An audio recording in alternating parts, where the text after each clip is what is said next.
Good morning everyone. आप सीख रहे हैं general maths by Kamlesh sir. आज मैंने टाइम एंड वर्क का 26 नंबर क्वेश्चन लेकर के आए हैं, जो कि काफ़ी इंपॉर्टेंट क्वेश्चन है और ये जो है टाइप चेंज है। तो आइए इसको समझते हैं और आप इसे सीखने का प्रयास करें। इस टाइप का क्वेश्चन एग्जाम में अक्सर जो है पूछा जाता है। तो आइए इसको सॉल्व करते हैं, एकदम आसान तरीका, एकदम शॉर्ट मेथड, इजी सॉल्यूशन। तो वीडियो के साथ बने रहें और मेरे इस शॉर्ट मेथड सॉल्यूशन को देखें, समझें। तो आइए सबसे पहले मैं आपको क्वेश्चन पढ़ के सुना देता हूं। क्वेश्चन है, ए अकेला एक कार्य को 10 दिन में समाप्त कर सकता है। ए जो है एक कार्य को कितने दिन में समाप्त कर सकता है? तो 10 दिन में समाप्त कर सकता है।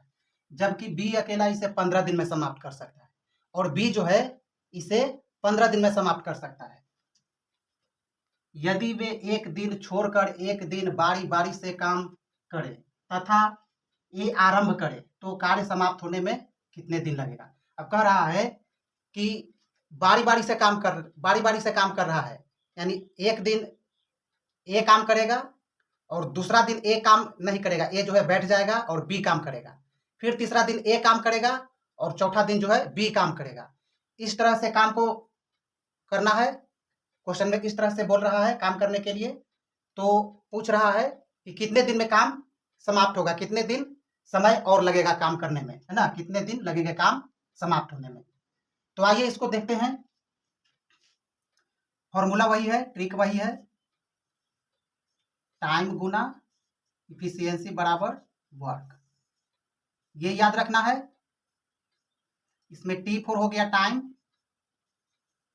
टाइम यानी समय, E4 हो गया इफिशियंसी, इफिशियंसी यानी होता है क्षमता, और W4 हो गया वर्क, वर्क यानी काम। अब इसको सेट करना है क्वेश्चन पे, इसको क्वेश्चन पे सेट कर दिए, बस आंसर आ गया। तो देखिए कैसे सेट करना है इसको। क्वेश्चन में ए है, ए लिख दिए, बी का जिक्र है, बी लिख दिए, फिर साथ साथ लिख देते हैं दोनों को, ए बी। इधर वर्क लिखना है और यहाँ पे टाइम, और टाइम के नीचे जो है इफिशियंसी लिखना है। अब ए का टाइम कितना है, देखिए ए का टाइम कितना है, ए का टाइम जो है 10 दिन है, 10 लिख दिए। बी का टाइम है ना, बी का टाइम कितना है, 15 दिन है, 15 लिख दिए। ए बी लिख दिए हैं, जरूरत पड़ेगा तो ठीक है, नहीं तो कोई बात नहीं, आप जितना भी लिख सकते हैं उससे कोई दिक्कत नहीं। अब इफिशियंसी लिखना है ना, तो 10 और 15 का जो है एलसीएम निकालते हैं, वही जो है वर्क होता है, वर्क डन होता है। तो 10 और 15 का एलसीएम कितना हो जाएगा, 30। अब इस सबको 30 बना देना है, इसको भी 30 बना देना है, इसको भी 30 बना देना है। तो आइए 10 में कितना से गुना करेंगे, 30 होगा, 10 में 3 से गुना करेंगे, 15 है तो 2 से गुना करना पड़ेगा 30 लाने के लिए।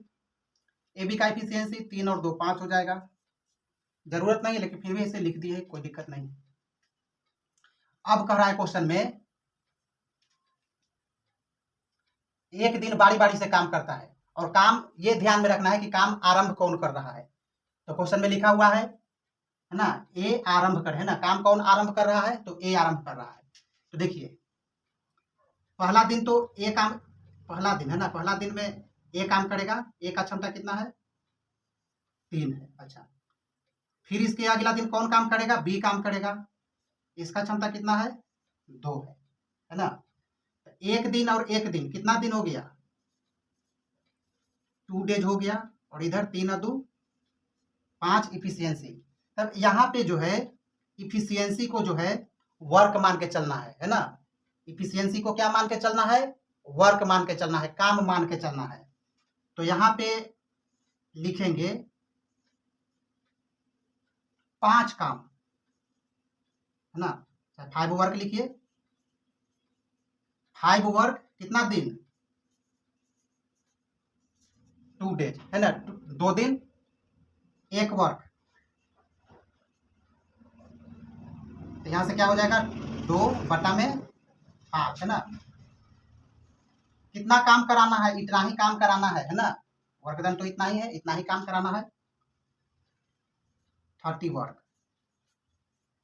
यहाँ से हो जाएगा 2/5 गुना 30। 5 से 30 को काट देंगे है ना। 2 गुना में 6, 12 डेज, 12 डेज है ना। आपका ऑप्शन नंबर बी मैच कर रहा है।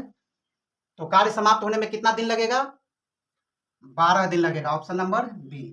तो आप इस तरीके का यूज करके इजी सॉल्यूशन पा सकते हैं, क्वेश्चन एग्जाम में जो है समय बचा सकते हैं, और जो समय बचेगा वो नेक्स्ट क्वेश्चन पे लगा सकते हैं। तो इस तरीके का यूज करिए, इस मेथड का यूज करिए। और आर एस अग्रवाल या कोई भी कंपटीशन का बुक हो, टाइम एंड वर्क चैप्टर को जो है उसको रिवाइज कीजिए, बनाइए, ऐसा क्वेश्चन उसमें मिलेगा। तो इस वीडियो में बस इतना ही। अगले वीडियो में मैं नेक्स्ट क्वेश्चन लेकर के आऊँगा। तब तक के लिए थैंक यू, धन्यवाद।